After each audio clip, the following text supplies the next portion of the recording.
नमस्कार जय जगन्नाथ जय पंचसखा जय श्री अच्युत।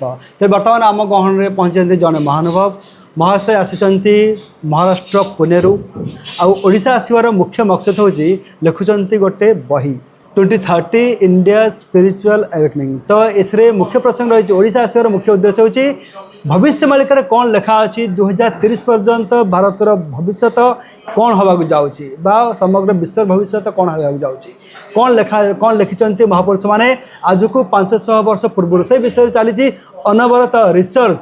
तेरे आसतु महासंघ सहित कथा महासंघ ना हूँ श्री जयदीप चौधरी जी। नमस्कार। नमस्ते सत्या जी।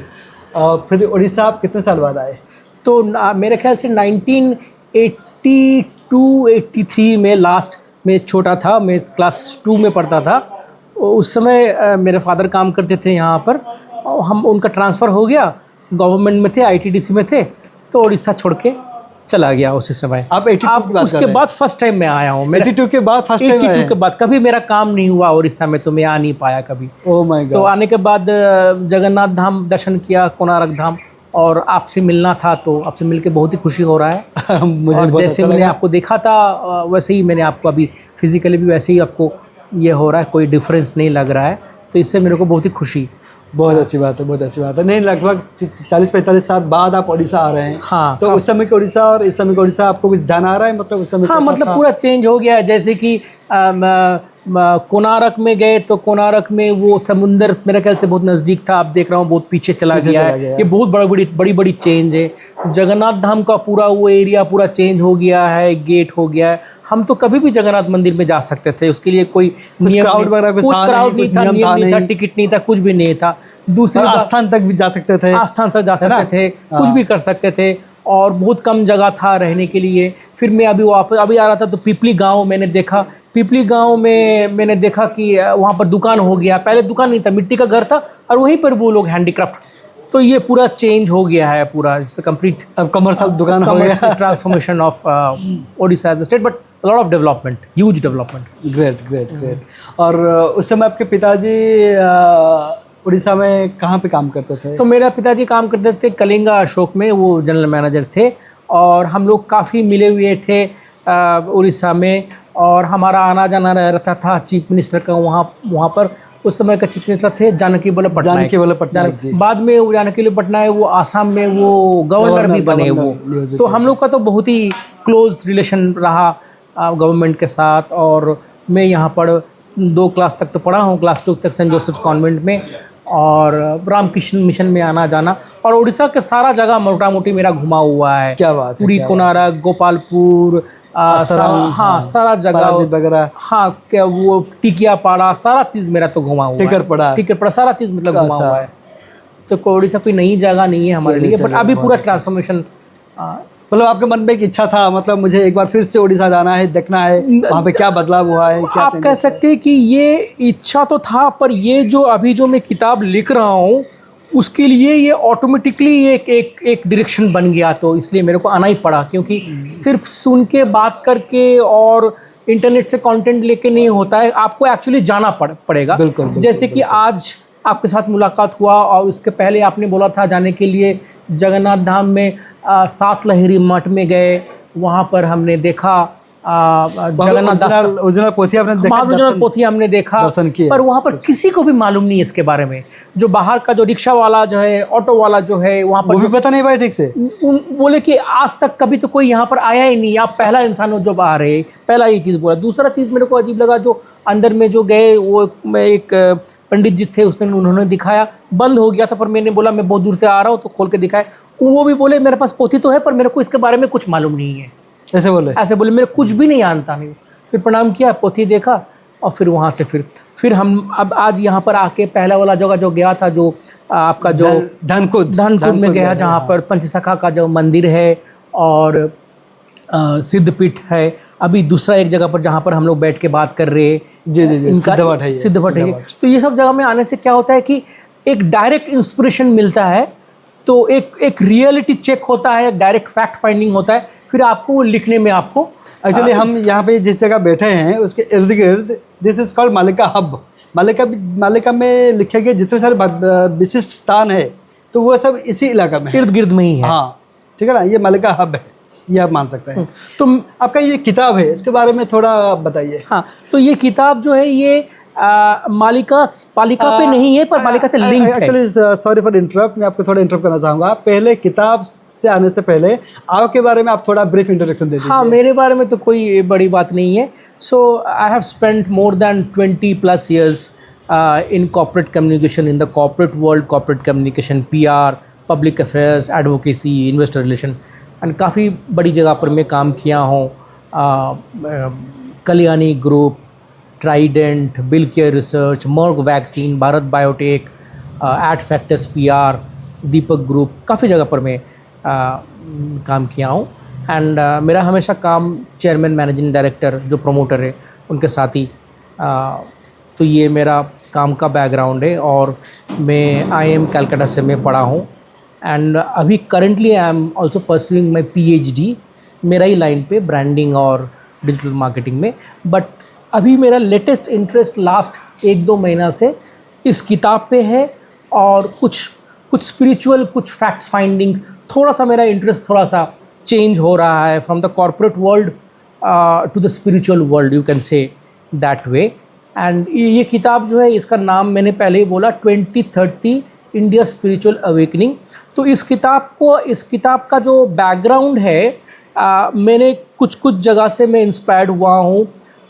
भविष्य पुराण, कल की पुराण, गरुड़ पुराण, भगवत पुराण एंड भविष्य मलिका ऑल्सो। इसके अलावा काफ़ी अलग अलग चीज़ पे मैंने देखा कि अलग अलग इंडियन का स्पिरिचुअल फैक्ट्स में, उसमें से एक इम्पॉर्टेंट ये है कि आजकल काफ़ी चला हुआ है क्रिया योग। तो मैं 2 बार ऑलरेडी विज़िट किया हूँ। महाअवतार बाबा जी का जो केव है कुकुचीना में, वहाँ से भी इंस्पायर्ड हुआ। उत्तराखंड में अल्मोड़ा, नैनीताल से आगे, नैनीताल से काफ़ी आगे, अल्मोड़ा डिस्ट्रिक्ट में। अच्छा, नैनीताल से आगे पड़ जाता है आपका नीम करोली बाबा जी का आश्रम। नैनीताल में नीम करोली बाबा जी का आश्रम पड़ता है। नीम करोली बाबा जी का आश्रम में भी मैं गया हूँ, काफ़ी बार गया हूँ।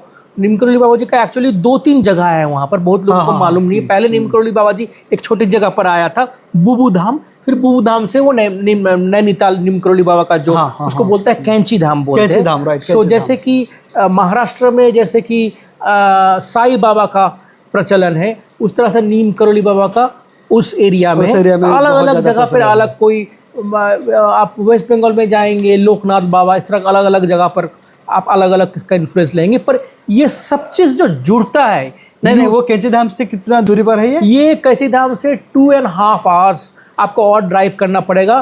कैंची धाम 2.5 hours ड्राइव करना पड़ेगा पहाड़ी रास्ते में। हाँ, पहाड़ी रास्ते में आपको ड्राइव करना पड़ेगा। कैंची धाम से ऊपर आपका आएगा, मैं भूल जा रहा हूँ, पर काफ़ी आगे जाने के बाद द्वाराहाट आएगा।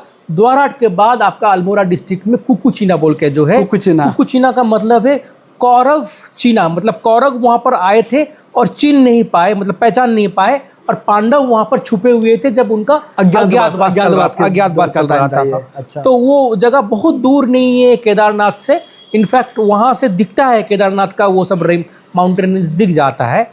तो ये वो जगह है, इसका नाम। तो वहाँ पे आप गए थे तो द्रोणागिरी का पर्वत, इसको द्रोणागिरी का पर्वत जो है ना, वो वहाँ से कोई बड़ा सा केव था। बड़ा केव नहीं है, छोटा केव है। ये केव आप बहुत बार देख चुके होंगे वीडियो में, मूवी में। आप एक बहुत इंटरेस्टिंग आप देखे होंगे कि श्री नरेंद्र मोदी जी का भी दिखाते हैं कि वो एक, जब वो सन्यासी थे और जब घूम रहे थे एक केव में, उनका एक तो ऑटो था। हाँ, तो उनका ऐसा कोई, ऐसे में सुना हो, कितना सच मालूम नहीं, कि वो भी उस केव में जाके वो ध्यान किए थे और उनको विजन मिला था। तो ये एक बहुत इंटरेस्टिंग जगह है, बहुत हाई एनर्जी जगह है। महाराज जी के बारे में आपको पता चला, उनके बारे में थोड़ा बताइए। महाअवतार बाबा जी, महाअवतार बाबा जी का ऐसा है कि महाअवतार बाबा जी आप इंटरनेट पे पढ़ सकते हैं। अगर आप अपनी ये किताब पढ़ा है कि ऑटोबायोग्राफी ऑफ द योगी, जिसमें योगानंद जी बता रहे हैं, तो योगानंद जी का गुरु जो थे, और फिर उनका जो गुरु थे युक्तेश्वर गिरी, और फिर लाहिरी महाशय को महाअवतार बाबा जी ने दीक्षा दिया था क्रिया योग का। ऐसा कहना है कि क्रिया योग श्री कृष्ण ने अर्जुन को दिया था, उस पर लुप्त हो गया था ये ज्ञान। फिर ये ज्ञान आया महावतार बाबा जी ने अलग अलग महात्मा लोगों को ये ज्ञान दिया है, जैसे कि पतंजलि को, महर्षि पतंजलि को, शंकराचार्य को, गुरु नानक को। ऐसे कहते हैं कि in the last years of Jesus Christ को भी उन्होंने ये क्रिया हिमालय में ये ज्ञान दिया है।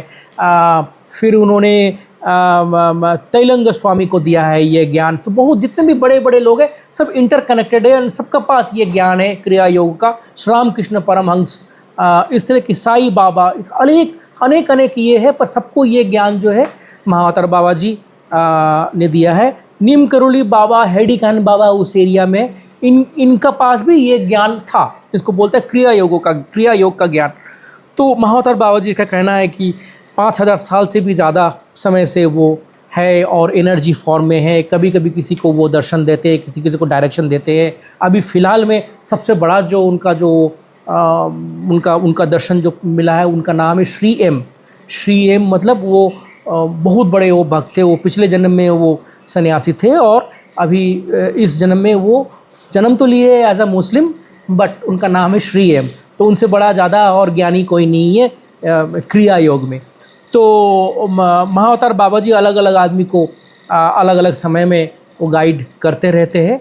और ऐसा कहना है कि उसी एरिया में कभी कभी वो दिख जाते हैं। तो अभी जब मैं गया था तो मेरे को बताया गया कि अभी बद्रीनाथ और केदारनाथ का अपर रीजन में कभी कभी उनका दर्शन मिल जाता है, पर आप उनको देख नहीं सकेंगे, एक एनर्जी फॉर्म में आते हैं वो।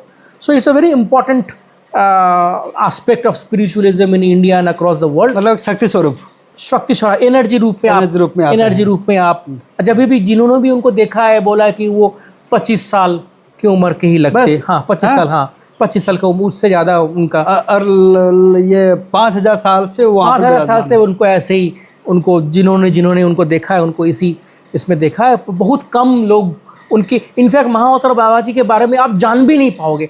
तभी आप जान पाओगे जब आपका वो उस लेवल में आप जाओगे, तभी आप जान पाओगे। तो स्पिरिचुअल लेवल में जाने के बाद मेरे वाइफ ने जाना और बहुत लोग ने जाना। तो पर जो लोग जानते हैं वो लोग जानते हैं। इतने सारे लोगों को अगर उन्होंने क्रिया योग दिया है तो ये कोई तो छोटी बात तो नहीं है। और महावतार बाबा जी के बहुत सारे फॉलोअर है। योगादा जो आश्रम जो है वो महावतार बाबा जी का ही वो लेके ये करते। और ये भी मान्यता है कि महाप्रभु कल की जब आएंगे तो फिर वो वहाँ। हाँ, तो किसी ने उनको पूछा था ये मेरे को याद नहीं आ रहा है। महावतार बाबा जी के तो बहुत लोग हैं अभी इंडिया में, तो उसमें से कोई एक बोल रहे थे कि उनको पूछा था कि आपका क्या आपका रोल रहेगा, मतलब तो हाँ कलयुग में। तो वो बोल रहे कि बहुत साल से ही तो वो गाइड कर रहे हैं। उनका कहना था कि जब कल की अवतार जन्म लेंगे और फिर मैं उनसे बात करूंगा और उनसे बात करने के बाद फिर मैं लीन हो जाऊंगा, मेरा वहाँ पर से मेरा रोल ख़त्म हो जाता है। ऐसा भी मानना है कि महावतार बाबा जी जो शंभाला के बारे में बात करते हैं, ज्ञानगंज के बारे में बात करते, सिद्धपीठ के बारे में बात करते, वहाँ पर एक बहुत इम्पॉर्टेंट प्रोमिनेंट फिगर है महावतार बाबा जी। वो सारा दुनिया को एक बैलेंस करा के वो चल रहे। तो कल्कि से उनका बात होने के बाद ही फिर वो कह सकते कि कल्कि आ जाने के बाद वो निश्चिंत हो जाएंगे, फिर जिम्मेदारी देके वो तो ये जगह पर मैं गया था। इस जगह का नाम है द्रोणागिरी पर्वत। ये द्रोणागिरी पर्वत का महत्व ये है, जब हनुमान जी जब संजीवनी बूटी लेके जा रहे थे तो उस समय वो क्रॉस कर रहे थे, तो वो एरिया भरत राम के जो भाई थे उनका राज था। और उन्होंने एक तीर मारा था, हनुमान जी का पैर में लग गया था और छोटा सा एक अंश गिर जाता है। यही वो द्रोणागिरी पर्वत है। अगर वहाँ पर आप जाएंगे तो बहुत सारा किस्सा सुनेंगे। वहाँ पर एक होटल है जोशी जी का होटल, सबसे पहले खाली वही होटल था और कुछ भी नहीं था। अभी तो बहुत लग्जरी रिजॉर्ट आ गया है। तो जोशी जी से मेरा जब पिछले बार जब मैं गया था मुलाकात हुआ था, तो जोशी जी बोले थे कि यहाँ पर बहुत महात्मा साधु लोगों को देखा जाता है कि एक पर्वत क्रॉस करते हैं पर पता नहीं फिर कहाँ चले जाते हैं, मालूम नहीं है। शायद कुछ पोर्टल है, ये है वो है। बट ये बात तो सत्य है कि उस पहाड़ के आसपास एक अलग एनर्जी है। मतलब आप थकेंगे नहीं कभी, आप you will never feel tired. तो वो पूरा पहाड़ क्योंकि अगर सच में अगर संजीवनी बूटी वहाँ पर है तो द्रोणागिरी का एक वो पहाड़ है। दूसरा जो पहाड़ है वो एक सिद्धपीठ है, वो शक्तिपीठ है, सिद्धपीठ नहीं, सिद्धपीठ भी है, शक्तिपीठ भी है।